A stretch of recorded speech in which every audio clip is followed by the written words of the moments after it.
ससुर ने मुबैना तौर पर अपनी बहू को मार डाला। हैरानकुन बात, आप सोच रहे होंगे कि ससुर ने अपनी ही बहू को मार डाला, कत्ल कर दिया, आखिर क्यों? मेरे साथ मकतूला के चाचू मौजूद है, मैं उनसे बात करूंगा। अच्छा ये दसना किस तरह कत्ल किया, होया की सी, केड़ी रंजिश सी कि अपनी बहू ਨੂੰ कत्ल करता? लोग तो बड़े शौक ਦੇ ਨਾਲ ਬੱਚਿਆਂ ਦੀ शादी करते हैं, घर 'ਚ बहू लैके आते हैं। सर जी उनके शोहर ससुर वो तशद्दुद करते थे उसके पास। अच्छा। एक टाइम ऐसा आया कि बच्ची को बोलता है ससुर अच्छा। कि जी अपने शोहर से डिवोर्स लो और मेरे साथ शादी मनाओ आप। कौन कहता है ये बात? ससुर ने ये बात की है। ससुर कह रहा है कि मेरे बेटे से तलाक लो, मुझसे शादी करो। जी जी। अच्छा। हाँ जी। तो बच्ची ने अपनी मर्जी से शादी की थी, हम में से कोई जाता नहीं था उसके पीछे में। अच्छा। तो लव मैरिज थी जी। अच्छा। छोटा भाई है, उसके पास आ भी जाती थी बच्ची और भाई चला भी जाता था, भाभी भी चली जाती थी। मतलब कि रिश्तेदारों में आना जाना हो गया था? नहीं, सिर्फ 2-3 अफराद थे जो जाते थे वहाँ पे। तो जी, तो यानी भतीजी को मिलने के लिए छोटा भाई जाता था, चाची जाती थी और सबसे छोटा भाई है वो जाता था। अच्छा, फिर क्या हुआ? तो ससुर अक्सर होता है, हमें यही इतला मिलती रही है कि उसके ऊपर तशद्दुद किया जा रहा है, मारते हैं जी। अच्छा।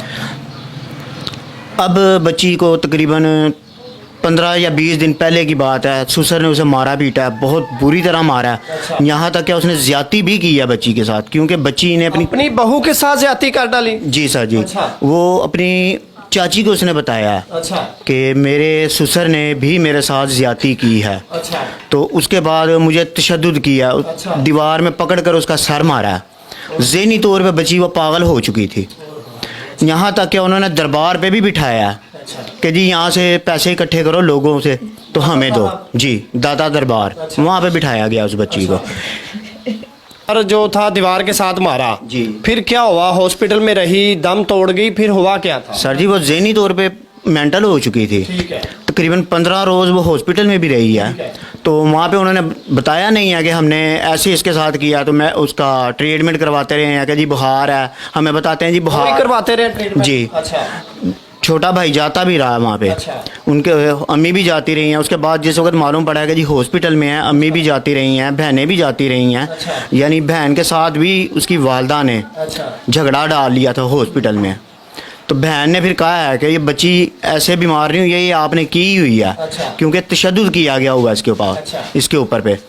अच्छा, फिर कितने दिनों बाद दम तोड़ा बच्ची ने? तकरीबन 15 दिन वो हॉस्पिटल रही है। 15 दिनों के बाद डेथ हो गई थी। जुमेरात को डेथ हुई थी, तकरीबन कोई 7:30-8 के टाइम में।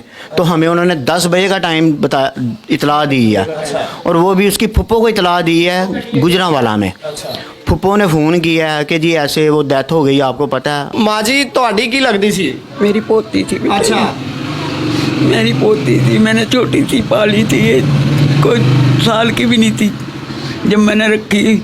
मतलब कर जवान होगी, पढ़ाया 14 जमाता मैंने मेहनत कर कर हाथों से अपने जब अच्छा, पढ़ाया। पढ़ी लिखी थी वो? पढ़ी लिखी थी। 14 जमाता मैंने मेहनत कर कर कर सारा दिन लगी रहती थी, उसकी फीस पूरी करती थी, ट्यूशन की भी करती थी, उसकी भी, स्कूल की भी। उसकी पैसे पूसे दे कर बेचती थी, 50 दे दिए, 100 दे दिए, चलो बेटे पढ़ लो पढ़ लो। मुश्किल से पढ़ा दिया, लिखा दिया। बहुत मुश्किल से मैंने पढ़ाया, अपनी मेहनत कर कर कर। मेरे बच्चे भी बोलते थे तू हर वक्त लगी रहती। मैं कहती थी चल मेरी बेटी पढ़ जाएगी, चलो मेरी बेटी पढ़ जाएगी। मेरी बेटी का पढ़े का कोई फायदा नहीं हुआ मैंने, बल्कि वो नुकसान ही हो गया मुझे। मेरी बच्ची भी चली गई। वो लाडली थी आपकी? बड़ी लाडली थी। मैंने अपनी बच्चियों से प्यार नहीं था। मेरी 3 बेटियां, मैं उनसे इतनी प्यार करती थी, आधे मुँह से कोई चीज़ को कहती थी। मैं जिस तरह मर्जी लेती, उधार करके लेती, जिस तरह लेती मैं उसको पूरा रखती थी। मैं कहती थी मेरी बच्ची परेशान ना हुआ है, तरसा ना किसी चीज़ से भी। आज उसको कई दिन हो गए बहुत हो गए, ना रात को सोती हूँ ना दिन में सोती हूँ। अभी तक पुलिस की कहन दी हुण तानू पुलिस ने की किया है? पुलिस कोई हाथ नहीं पकड़ा रहा वहाँ में बेटे, कोई हाथ नहीं पकड़ा रहा पुलिस वाला। सर जी मैंने आईजी के नंबर पे भी कॉल की है 1787 पर। अच्छा। आगे ट्यून लगी हुई है, उठाते ही नहीं है। रिसीव ही नहीं हो रही है कॉल। आईजी साहब को ज़रा बताएं, वो तो आईजी पंजाब साहब तो बड़े फ़ख्र के साथ कह रहे होते हैं जी पुलिस ते बस गरीबां वास्ते बड़ा काम कर रही है, हर थाने 'च गरीब दी सुनी जा रही है। आईजी साहब देख लें, खुदा के लिए पुलिस को थोड़ी सी हदायत दे दे। रमज़ान है और एक बच्ची का कत्ल होता है, तो बूढ़े माँ बाप हैं, कहाँ जाए, किसका दरवाज़ा खटखटाएं? फिर जब रोड ब्लॉक होते हैं तो फिर पुलिस का एक्शन देखने वाला होता है जी। जदीद टेक्नोलॉजी का इस्तेमाल कर लिया गया, मुलजिम को गिरफ्तार कर लिया गया, लेकिन समझ से बाहर है वो कैसे कर लेते हैं। हुण तक तुहाडे नाल भी कोई इस तरह का सलूक होया? सर जी बल्कि जो उसका शोहर था वो हमारे साथ में ही था, पकड़ा भी था पुलिस वालों ने, उसे 2-3 चपेड़ें भी लगाई हैं। उसके बाद फिर वो गायब हो गया, पता ही नहीं है कहाँ है, हमें मिला ही नहीं अब दोबारा। FIR ही नहीं हुई तो फड़न के किस तरह? सर जी जिस वक्त ये कॉल की गई है 15 पे कॉल की गई है तो मौके पर पुलिस आ गई है, तो वो लड़का भी वहाँ पे मौजूद था। वैसे ही हमने उसे कहा था उसका बच्ची का आईडी कार्ड दो, वो आईडी कार्ड लेने आया।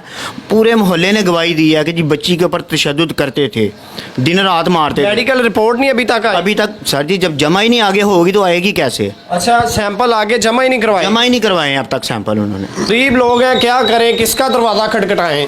आईजी साहब खुदा के लिए या तो मीडिया के आगे ये अच्छे अच्छे बयान देना छोड़ दें, अगर देना चाहते हैं बयान अच्छे अच्छे देते हैं तो खुदा के लिए थानों में एक टीमें तश्कील दें जो थानों को चेक करें कि गरीबों के साथ वाकई इंसाफ हो रहा है। मेरे ख्याल से पंजाब पुलिस के रवैये अगर बदल जाएं तो यकीन करें पाकिस्तान बदल जाएगा, लेकिन ऐसा होगा नहीं क्योंकि पंजाब पुलिस अपनी मर्जी की मालिक है। जुल्म सिर्फ गरीबों पर होगा, इंसाफ मिलेगा तो जिसकी जेब में पैसे हैं सिर्फ उसको मिलेगा, ऐसे गरीबों को नहीं मिलेगा। माँ अगर बूढ़ी दादी थी, लाड से पाला था, लाड सब मिट्टी में चले गए, एक दरिंदे ने मिट्टी में सब कुछ मनो मिट्टी थले भेज दिया। लेकिन अब इंसाफ के लिए दर बा दर की ठोकरें हैं, लेकिन क्या करेंगे, कल को ये भी रोड पर निकलेंगे, रोड ब्लॉक होंगे, फिर आप लोगों को याद आएगा जी इसका तो कत्ल हुआ था तो हमने वो कातिल ढूंढना था।